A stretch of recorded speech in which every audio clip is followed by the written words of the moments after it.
안녕하십니까. 히브리서 2장 마지막 부분 보겠습니다.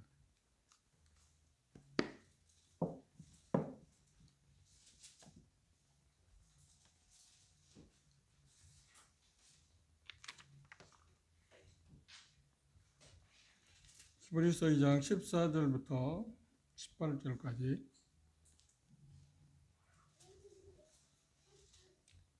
한절 교도하겠습니다. 제가 먼저 14절 읽겠습니다.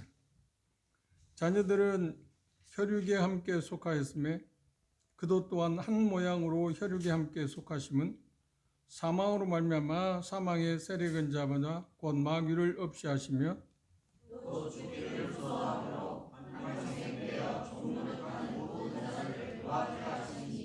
이는 실로 천사를 붙들어 주려 하심이 아니요 오직 아브라함의 자손을 붙들어 주려 하심이라.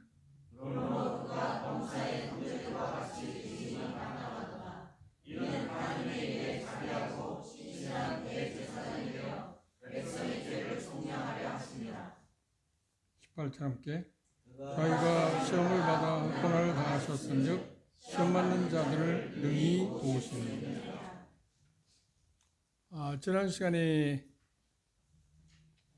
예수님께서 우리 같은 몸을 입고 세상에 오신 성육신하신 이유에 대해서 이 본문에서 세 가지 이야기를 하고 했습니다. 그런데 그 중에 첫 번째 문제, 예수님께서 그런 게 혈육에 함께 속하셨다는 것은 인간의 몸을 입고 오셨다, 성육신이라고 그렇게 표현하면 가장 좋은 일이라고 그렇게 생각합니다. 인간의 몸을 입고 있어서 오신 첫 번째 이유가 이 표현 가운데 뭐냐면 마귀의 일을 멸하기 위해서 왔다. 어떻게? 죽음을 통해서 죽음을 정복한다 하는 이야기입니다. 그 다음 두 번째, 그분이 성육신하신 이유가 뭐냐면 죽기를 무서워함으로 말미암아서 일생에 종로로 타는 사람을 놓아주기 위해서, 해방시키기 위해서다. 그 다음 세 번째는 여기 표현하고 있는 것처럼 아브라함의 자손들을 붙들어주기 위함이다. 그 의미에 대해서 할 이야기입니다. 그 다음 17절, 18절에 보시면 이제 두 가지 이유가 더 있습니다. 대제사장이 되시기 위해서다. 또한 우리가 시험 받게 될 때 그 모든 것들을 도울 수 있게 하기 위해서라고 표현하고 있습니다. 그래서 지난 시간에 사망으로 말미암아 사망의 세력을 잡은 자 마귀를 없이 한다고 하는 말이 어떤 의미인가 하는 것에 대해서 사사기에 나와 있는 그 삼손이 수수께끼 내용을 통해서 우리가 잠시 살펴봤습니다. 그리고 예고해 드린 것처럼 읽어보시는지 모르지만 사무엘상으로 가보실까요? 또 하나 신뢰가 다윗과 골리앗의 관계에서 이 이야기가 모형적으로 잘 묘사되어 있습니다. 사무엘상 17장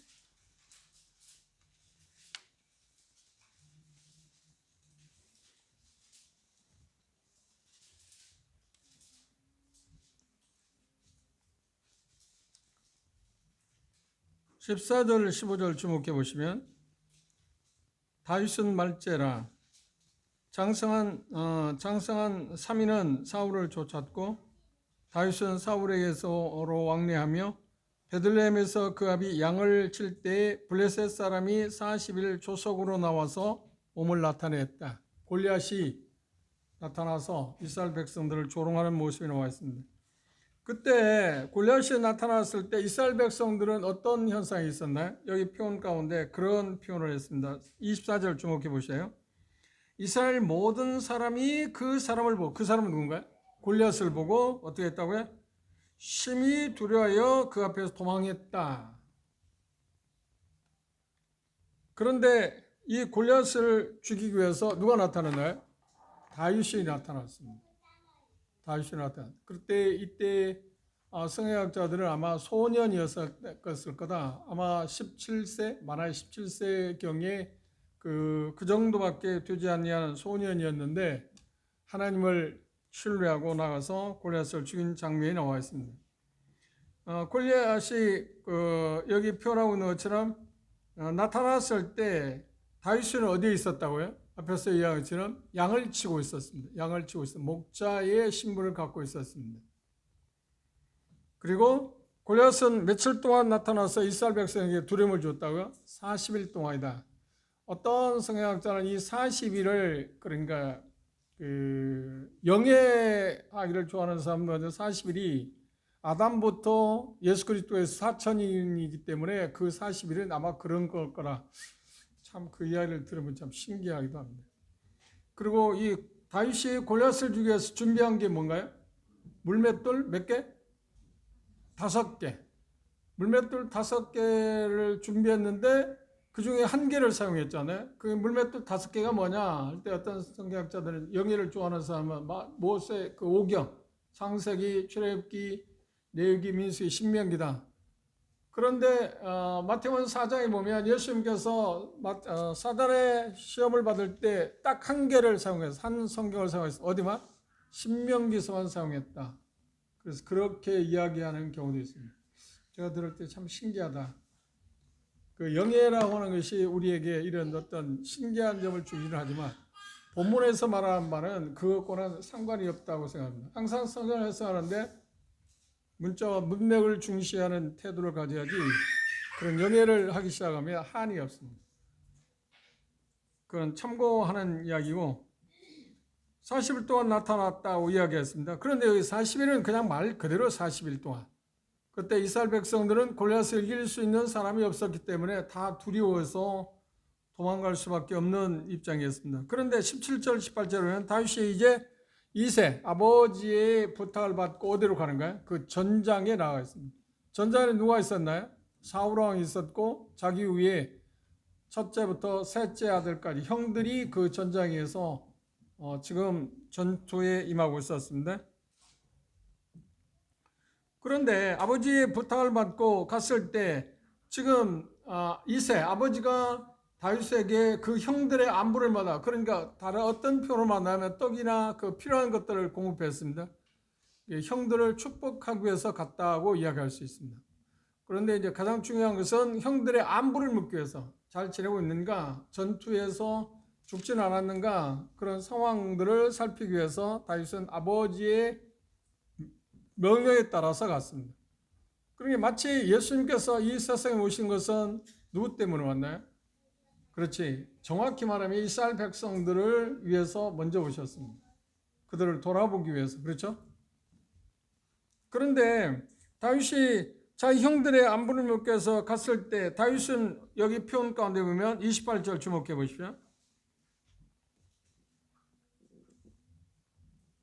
장형 엘리압이 다윗의 사람들에게 하는 말을 들은지라 그가 다윗에게 노를 바라여 가로되 내가 어찌하여 이리로 내려왔느냐 들에 있는 몇 양을 네게 맡겼느냐 나는 내 교만과 내 마음의 완악함을 아노니 네가 전쟁을 구경하러 왔. 지금 뭐 때문에 다윗은 전쟁에 왔나요? 아버지의 명을 받고 왔잖아요.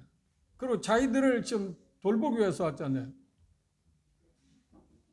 그러니까 예수님께서 이 세상에 오셨을 때 유대인들을 위해서 오셨는데 유대인들은 어떤 태도를 취했나요? 냉대했습니다.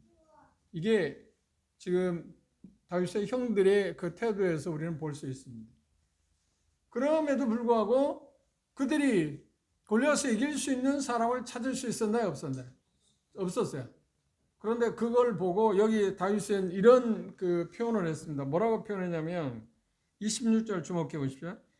다윗이 곁에 있는 사람들이 말하여 가로되 이 블레셋 사람을 죽여 이스라엘의 치욕을 제하는 사람에게 어떠한 대우를 하겠느냐? 이 할례없는 블레셋 사람이 누구한데 사실은 하나님의 군대를 모욕하느냐?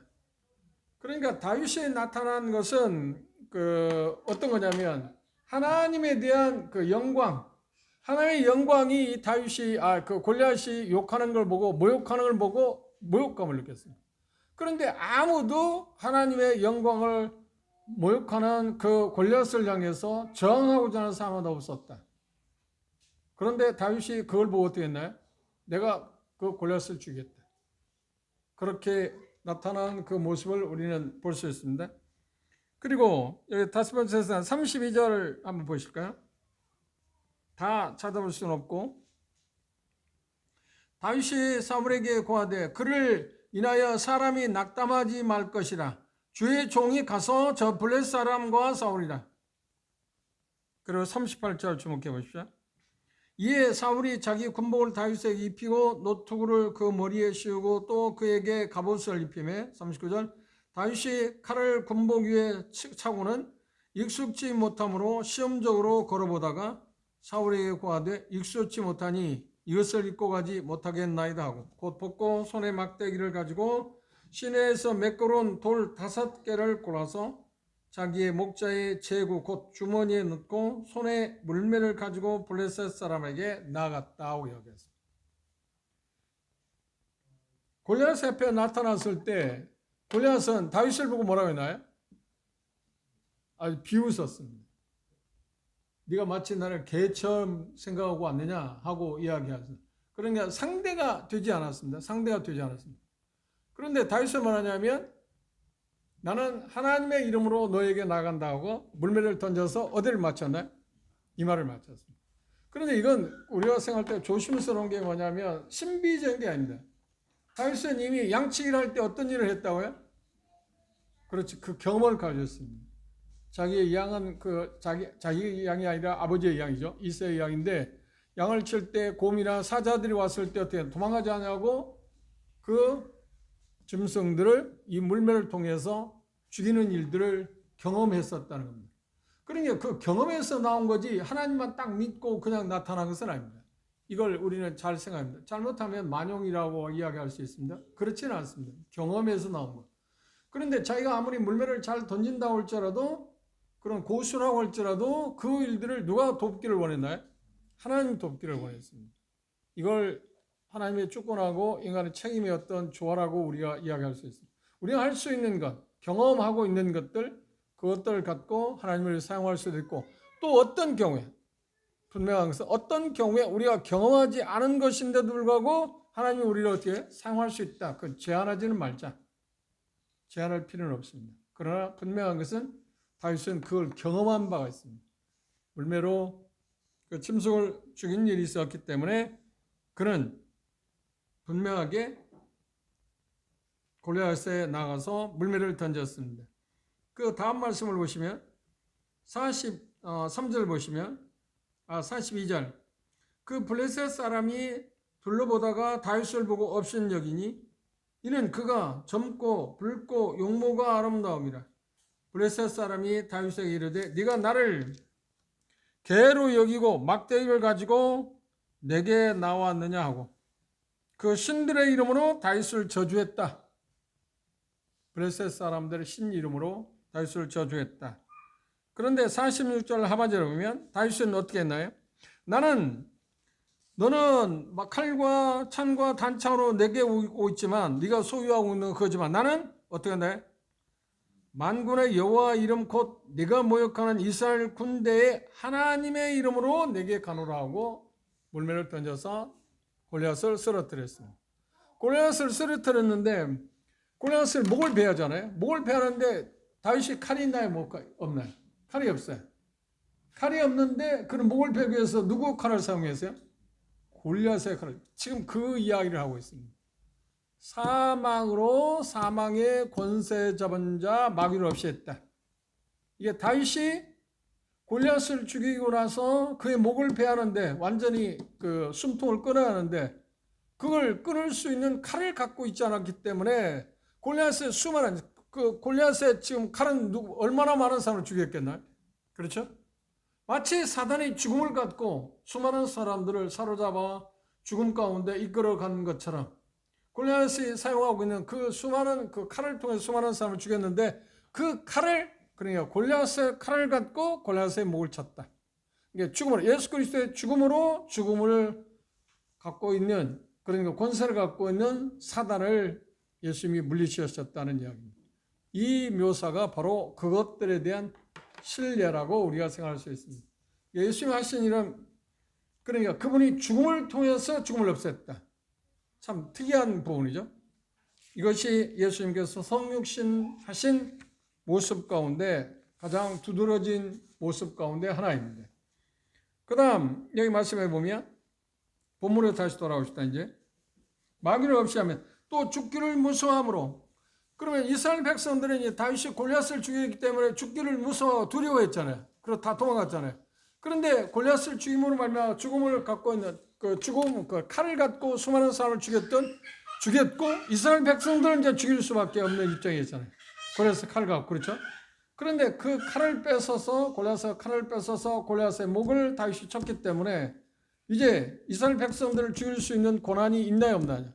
그게 사라졌습니다. 이제 죽기를 무서워하는 사람들을 풀어줬다. 이제 해방시켰다. 그 묘사가 참 대단히 모형적으로 아름다운 모습이잖아요. 그러니까 이 말씀을 가장 쉽게 이해하기 위해서는 지난 시간에 이야기한 삼손의 수수께끼 내용도 있지만 이 사무엘상의 내용이 더 확실하게 모형적으로 우리에게 잘 묘사하고 있습니다. 그래서 이스라엘 백성은 어떻게 했나요? 드디어 해방됐습니다. 죽음에서 해방됐습니다. 동일하게 예수 그리스도의 죽음을 통해서 죽음을 갖고 있는 권세를 갖고 있는 마귀를 없애했기 때문에 그 예수 그리스도를 믿는 자마다 이제 어떤 거예요? 죽음에서 해방됐습니다. 죽음에서 해방됐다. 그렇죠? 그런데 세 번째, 예수 그리스도에서 성육신을 하신 이유 가운데 그 일을 하신 이유 가운데 하나는 뭐냐면 천사를 붙들어 주게 한 거죠. 그러니까 그 말은 뭐냐면 천사를 위해서가 아니라 누구를 위해서 그 일을 하셨다고요? 아브라함의 후손, 아브라함의 후손들이라고 할 때 갈라디아서에 보면 이렇게 표현했습니다. 그 말씀을 우리가 한번 찾아봅시다.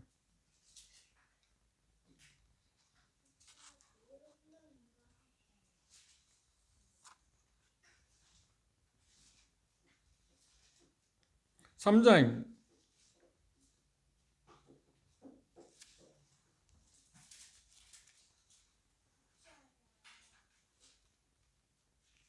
갈라디아서 3장 16절 말씀을 보십시오.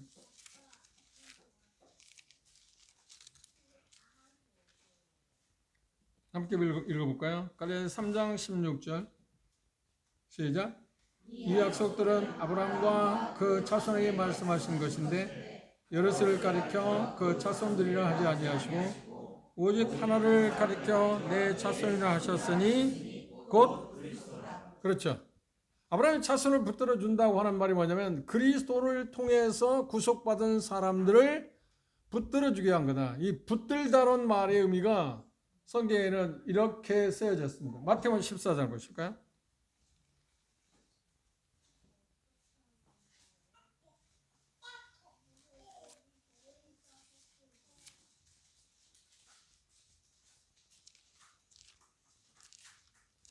마태복음 14장 바다 위를 걸으셨을 때 내용이 나와 있습니다. 마태복음 14장 31절 주목해 보십시오. 함께 읽어봅시다. 마태복음 14장 31절 시작. 예수께서 즉시 손을 내밀어 저를 붙잡으시매 너는 왜 의심이 아니하였나? 여기 표현 가운데 뭐냐면 바람을 보고 바다 위를 잠시 걸을 수 있었던 베드로가 이제 바람을 보고 풍랑을 보고 빠져갔을 때 그가 한 일은 뭔가요? 주여 나를 구원하라. 그 말을 하자마자 예수님의 도움을 하자마자 요청하자마자 예수님이 어때? 즉시 그를 붙잡았다. 붙잡았다는 말을 여기에서는 히브리 저자는 뭐라고 해요? 아브라함의 후손들을 붙들기 위해서. 그러니까 그 말의 표현은 어떤 걸 이야기하느냐면 그들의 그 모든 것들에 대해서 필요한 것들을 공급하신다. 그리고 여러 가지 어려운 상황에 있을 때 그들을 돕는다. 그래서 우리가 조금 전에 본 것처럼 16절에서는 2장 16절에서는 뭐 어떻게 표현하고 있나요? 이렇게 해서 또 죽기를 무서워함으로 일생에 모여 종노릇한 모든 사람들을 놓아주려 하심이다고 하는 표현을 한 것처럼 구원의 대장 되신 앞에서 우리가 본 것처럼 예수님에 대해서 구원의 대장, 구원의 주라고 하는 표현을 했습니다. 구원의 주라는 말은 우리가 공부한 것처럼 뭐라고 해요? 대장, 인도자 라고 하는 그런 의미라고 이해하겠습니다. 그분이 능력을 베푸심으로 말미암아서 우리의 모든 어떤 상황에 있었는지 우리를 도울 수 있다, 붙들 수 있다라고 이야기했습니다. 그러니까 천사들에 대한 어떤 생각들 때문에 천사들을 붙들기 위해서 그들을 구속하기 위해서 그들에게 어떤 도움을 주기 위해서 예수님이 사람의 몸을 입으신 게 아니고 그리고 결국 십자가에 죽으신 게 아니고 우리를 구원하기 위해서 아브라함의 후손, 다시 말하면 예수 그리스도를 통해서 믿음을 고백하는 사람들을 구원하기 위해서 예수님께서 성육신 하셨다고 이야기했습니다. 네 번째, 이제 17절에 주목해 보십시오. 예수님께서 성육신 하신 이유 가운데 그러므로 저가 범사에 형제들과 같이 되심하다. 그러므로 하는 것은 앞에서 이야기한 성육신의 결과가 이런 것이기 때문에 마땅하다라고 이야기하면서 네 번째 뭐라고 하냐면 이제 그분이 자비하고 충성된 대제사장이 되기 위해서 그분이 성육신 하셨다. 히브리서 5장 우리가 차후에 그 부분을 우리가 볼 것입니다만 한번 잠시 보시다. 히브리서 5장을 돌아보십시다.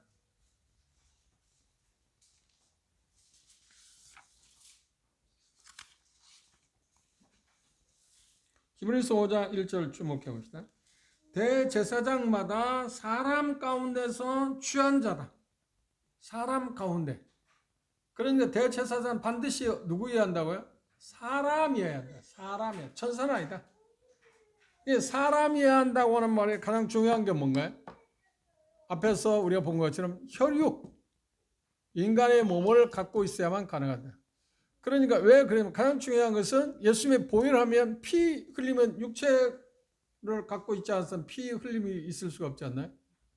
그래서 반드시 성육신이 필요했다. 그래서 성육신이 필요했던 이유는 여기 네 번째 얘기한 것은 그분이 대제사장이 되기 위해서 대제사장이 되기 위해서 그분은 성육신 하셨다고 이야기하고 있습니다. 그런데 이 표현 가운데 그렇게 말했습니다. 다시 2장으로 돌아오십시다. 본문에 돌아가셔서 이는 하나님의 일에 자비하고 충성된 대제사장이 되어. 하나님의 일이 뭔가요? 하나님의 일이 뭔가요? 앞에서 이야기한 대로 한다면 성육신, 그렇죠? 그분이 인간의 몸을 입고 오시는 일이 왜 필요하냐 하면은 바로 우리의 죄의 문제를 해결할 수 있는 유일한 대제사장이 되시기 위해서 그 일을 할 수밖에 없었다고 이야기하고 있습니다. 대제사장이 되심으로 말미암아서 그 일을 하셨는데 이 표현까지 뭐냐면 자비하시다고 표현했습니다. 대제사장 되신 예수 그리스도는 뭐니 해도 돼. 그분이 자비하시다, 은혜로우시다, 불쌍히 여기시는 분, 긍휼을 베푸시는 분이라고 이야기하고 있습니다. 대제사장이 하는 역할은 무엇인가요? 사람을 대신해서 하나님과 화목하게 하는 역할을 합니다. 그런데 5장에 가면 아론 계열에 대해 대제사장 역할에 대해서 이야기하고 있지만 여기 대제사장 역할인 예수 그리스도의 역할은 뭐냐면 대제사장이 빼놓을 수 없는 게 뭐냐면 인간의 아론의 대제사장은 뭐냐면 자기도 연약하기 때문에 자기 자신의 죄를 위하여 화목제물을 드려야 했습니다. 자기도 죄인이기 때문에 그렇죠? 그러나 예수님은 거룩하신 분이기 때문에 그럴 필요가 없었습니다. 그리고 오직 자기 자신을 들여서 우리들을 구속하는 일을 했습니다. 그 일을 하기 위해서는 반드시 필요한 게 뭔가요? 혈육을 갖고 계셔야 합니다. 인간의 몸을 갖고 오셔야만 그게 가능했기 때문에 그분이 바로 성육신의 그 모습 가운데 빼놓을 수 없는 것은 바로 대제사장이 되기 위해서 자비하시다. 그리고 충성된 제사장이라고 해서 대제사장이 충성되다고 하는 표현을 했습니다. 충성되다는 말이 뭘 말할까요? 여기 표현한 것처럼 보면 여러 가지로 표현할 수 있습니다만 그 중에 빼놓을 수 없는 것이 뭐냐면 하나님 앞에서 항상 합당하다, 신실하다, 그리고 하시는 일이 어떤 거예요? 하나님에게 항상 맞는 그런 모습이다. 그것을 그래서 충성되다고 표현했습니다. 충성된 대제사장. 철저하게 하나님의 뜻에 어떻다고 표현할까요? 복종하고 따랐다.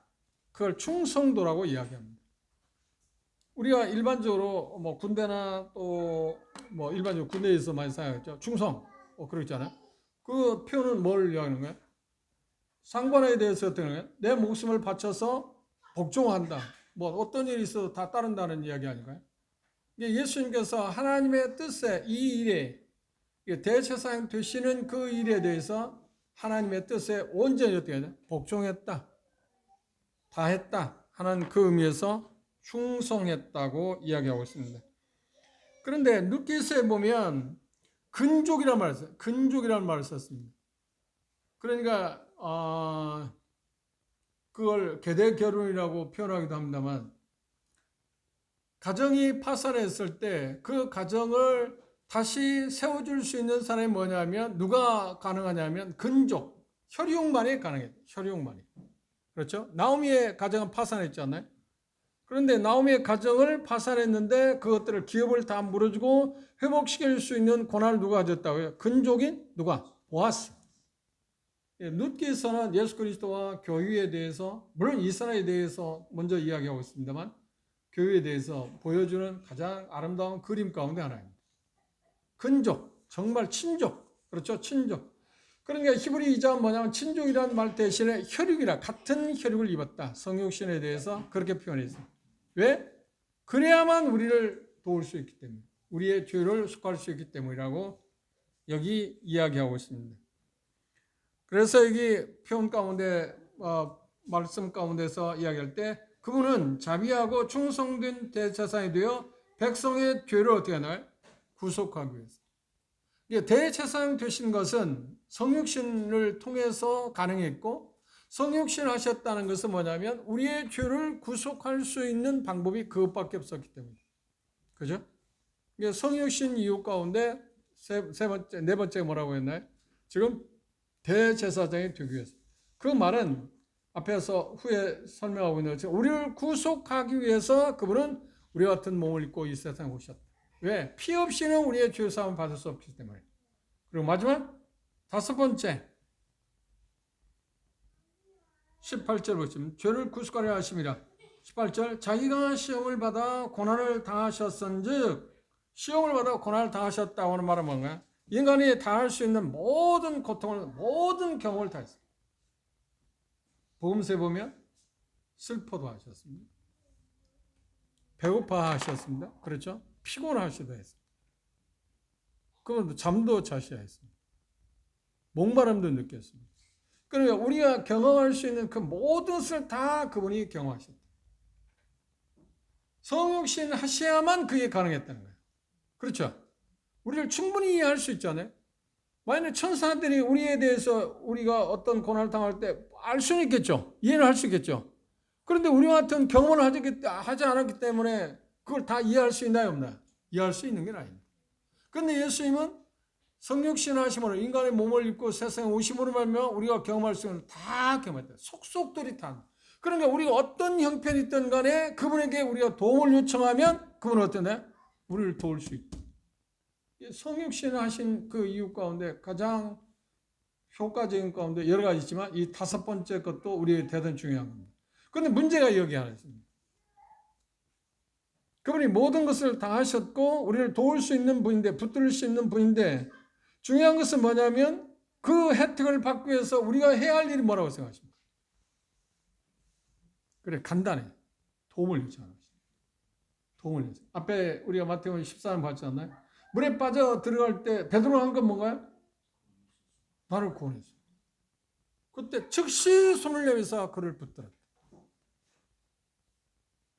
그러니까 우리의 많은 부분에서 그분의 도움을 받지 못하는 이유는 우리가 잘못 구하거나, 그렇죠? 야고보서에 있는 것처럼 구하지 않았기 때문에. 그분이 능력이 없어서, 이사야서 말씀한 것처럼 손이 짧아서 능력이 없어서 아니잖아요. 문제는 어디에 있나요? 그러면 우리를 이해 못하는 게 아니라 우리가 당할 수 있는 건 다 아신다니까요. 다 경험하시다. 고난을 다 경험하시다. 그리고 최후의 우리가 도대체 경험하지 않은 것을 그분이 최후의 경험을 했어요. 그게 뭔가요? 그리고 십자가예요. 십자가 고난이에요. 그래서 우리가 사망에서 우리가 벗어날 수 있었잖아요. 그러나 이 부분에서 우리가 마감하길 때, 결론을 지을 때 중요한 게 뭐냐면 그분 우리를 충분히 도울 수 있는 능력도 계시고 모든 것을 다 갖고 계시는데 우리가 도움을 받기 위해서는 반드시 그분의 도움을 요청해야 합니다. 그때 주님이 어떻게 하나? 즉시 우리를 붙드실 거다. 이게 성육신한 이유 가운데 다섯 가지를 지금 우리에게 말씀하셨습니다. 그러면 우리가 2장에서 우리가 본 것처럼 결론적인 부분에서 우리가 봅시다. 우리의 구주여 주님 되신 그리스도는 어떤 분이신가요? 그분에 대해서 형제들이라면 이번 주에 예배를 드릴 때 이 주제를 갖고 이 말씀을 갖고 예배 드린다면 여러분들 뭐라고 하나님께 감사하겠습니까? 예수님이 어떤 분인가요? 먼저 뭐라고요? 성육신 하셨다. 그리고 십자가의 죽으심으로 말미암아서 사망의 권세 잡은 죽음을 통해서 죽음을 이기십니다. 그분을 찬양합니다. 그죠? 그리고 내가 죄 때문에 죽음 가운데 마치 이스라엘 백성의 골리앗 때문에 죽음에 벌벌 떠 숨고 도망갈 수밖에 없고 결국은 죽을 수밖에 없었던 그들이 다윗이 골리앗을 처치함으로 말미암아서 해방된 거죠. 죄에서 해방시키신 그 예수. 그분에 대해서 우리는 어떤 마음을 가져야 하나요? 우리는 그렇게 단적으로 그렇게 표현할 수 있습니다. 뭐라고요? 참 사랑합니다. 아니면 좀 어린아이의 모습에서 이해한다면 나는 예수님이 그래서 좋습니다. 이 단순한 것, 어떤 고상한 어떤 단어 말보다는 내 마음에 있는 것들을 그대로 표현합니다. 그리고 나를 붙들어 주시는 예수. 나는 그래서 예수님이 좋습니다. 나는 그 예수님을 오늘 찬양합니다. 그리고 무엇보다도 그분이 인간의 모습을 입고 우리 같은 몸을 입고 이 세상 오신 이유 가운데 대제사장으로서 내 모든 죄를 속죄하기 위해서 오시고 결국 죽음을 통해서 십자가의 죽음을 통해서 그를 성취하신 그분을 찬양합니다. 그리고 우리의 경험을 이야기한다고 하면 실제적으로 다섯 번째 뭐라고 우리는 고백하죠? 예수님은 어떤 분인가요? 그렇죠. 나를 붙들어 주시고 내가 도움을 요청할 때마다 내가 손을 내미시고 나를 건지신 그분. 그런 그 사례들을 우리가 이야기할 수 있잖아요. 그렇죠? 예수님에게 나아갈 때, 하나님께 나아갈 때, 감사할 때. 내가 이런 상황에 있을 때 주님은 나를 이렇게 도우셨습니다. 그렇죠? 이렇게 도우셨습니다. 여러분 기억하실 겁니다. 야곱이 제 팔순잔치에 그걸 썼잖아요. 제가 대단히 좋아하는 말씀입니다. 야곱이 자기 아들 요셉의 아들 두 아들을 축복하기 위해서 뭐라고 했는가요? 자기 생애를 이렇게 돌아보면서 뭐라고 했어요? 내 일평생 뭐라고요? 나를 기르신 하나님. 내 일평생의 수많은 어려움 가운데를 건지신 하나님. 우리는 그것들을 이제 통합적으로 이야기할 수 있습니다. 그런데 그것들 어떤 사례들을 하나님께 우리가 말씀드릴 수 있잖아요. 제가 이랬을 때 하나님은 제가 이렇게 하셨습니다. 그리고 내가 시편에서 말씀하는 우리의 행함대로 갚지 않는다고 하는 그 말씀 대단히 중요해요. 그 대제사장의 자비하시다고 하는 가운데 빼놓을 수 없는 그거 있잖아요. 우리를 상대적으로 대하지 않는 은혜로.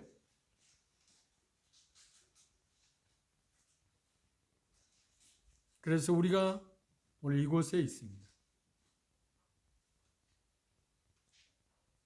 자비하시다고 할 때 우리를 불쌍히 여기시는 분이랍니다. 그리고 우리 곁에서 우리의 모든 시련들, 우리가 당하는 모든 것들에서 우리를 넉넉히 건지실 수 있는 능력을 갖고 계신 그분. 그런데 그런 것 생각하면 한편으로 우리 마음 가운데 회개할 마음도 있어야죠. 어떻게? 그런 분을 내가 과소평가했다든지 그분의 도움을 내가 적절하게 받지 못했다든지 그것에 대한 그 죄송한 마음. 그것들을 우리가 하나님께 고백할 수 있습니다. 그리고 내가 어떤 상황이 오든 간에 이제 그 예수님을 내가 붙들고 내 곁에 계시는, 내 편에 계시는, 나와 항상 함께 하시는 그분을 바라보면서 내가 삶을 살겠습니다. 이런 고백들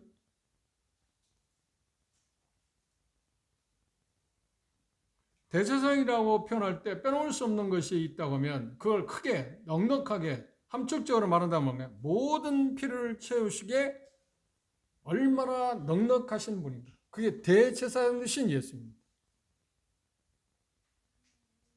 그리고 모든 고난을 통해서 우리가 경험할 수 있는 모든 것을 고난을 통해서 우리를 붙드시는 분, 우리를 도울 수 있는 분이라고 생각할 때 그분의 능력은 무한대이잖아요. 한계 없지 않나요? 그 예수님에 대해서 2장 끝부분을 보면서 우리 마음 가운데 새기고 또 묵상하고 또 묵상하고 그래서 우리가 하나님께 그렇게 고백할 수 있으면 좋겠습니다. 그 예수님이 내게 오셔서 감사합니다. 나를 구원해서 나를 찾아오신 것에 정말 감사합니다. 그리고 주님과 더불어 세상을 살아간다는 이 행복이 내게 주어졌다는 것, 나는 참 행복자입니다. 그것이 우리의 고백일 수 있기를 바랍니다. 그리고 매일 이 본문을 묵상하십시다. 그리고 그런 어떤 시련들, 어떤 어려움이 올 때마다 주님께 도움을 요청합시다. 그때마다 그분은 어떤데 우리의 행함과 상관없이 즉시 손을 내밀어서 우리를 건지시는 분입니다. 우리를 붙들어 준다. 그 말의 그 단어를 잊지 맙시다. 기도합시다.